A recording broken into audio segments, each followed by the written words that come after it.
hoş buyurup Nazım Bey'in dostları.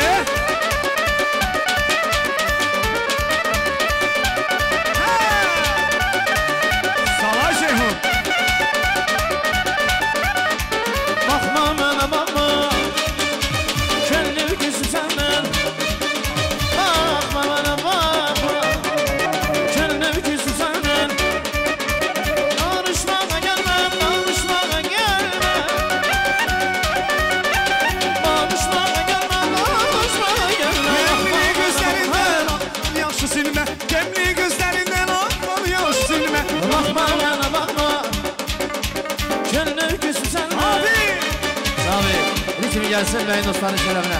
Bunların bəri başına rəqs eləməyə yaxşı deyilər. Getdi! Ay maşallah!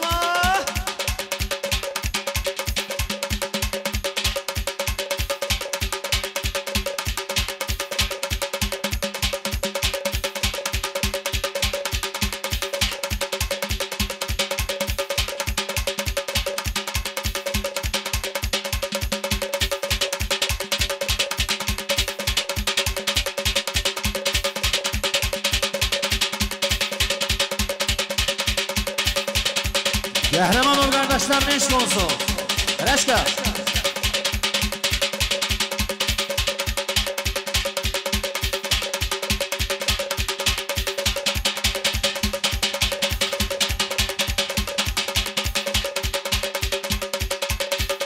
Əhsən dostlarımıza!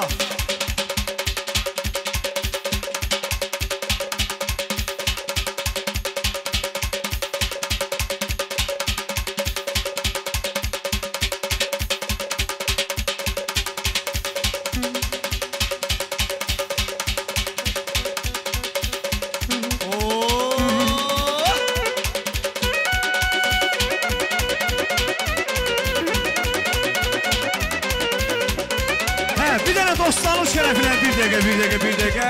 Gəlin bir dənə Eyşəni almışlayaq da bizim bəyimizi. Cavanlıq verin, do. Bayat Şıraz. Qardaş, xoşbəxt ol. Allah sənə xeyir versin. Ceyhun, sənə təşəkkürümüzü bildiririk. Dəvət etdiyin üçün. Deyirəm dostlar, bundan sonra abil, subaylıq əldən gedir. Düzdürmü Eyşən? İndi zarafatlaşacaq bundan sonra dostlar səndən evə tez gəl. Neçədə gəlirdin subaylıqdan?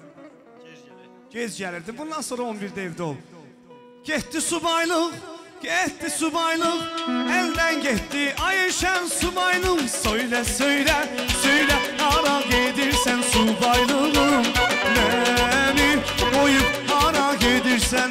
Eyşənin dostları gəlsin, beyin dostları. Buyurun qardaşlar. Maşallah. Odlar yurdu. Abin.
Çok sağ olun, çok sağ olun.